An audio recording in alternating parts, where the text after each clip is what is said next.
I'm Griffin Post and I'm a professional skier. You're just making guesses on what you think the terrain's going to be like, what the snow conditions are going to be like. And when that guess is validated and all that planning paid off, that's the reward.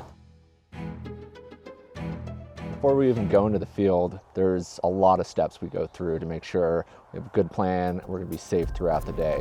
I'll look at the weather forecast history, looking for long dry spells, cold snaps, rapid loading events, wind events, and try to come up with an idea of what problems might be out there. Once I have a general idea of the snowpack and the weather, that's when I start route planning. So I can pull up OnX, I fire up the slope angle tool and go into the 3D view and get distance from the trailhead, how much elevation we're going, the type of terrain we're traveling through. And you're getting a really good idea of what you're getting yourself into before you've even left the house. Once we've come up with that plan A, B, C, and D, then I start packing and start thinking about, what tools I'm going to need for the day. Skis on the pack, ice axe is out, time to take the elevator to the top.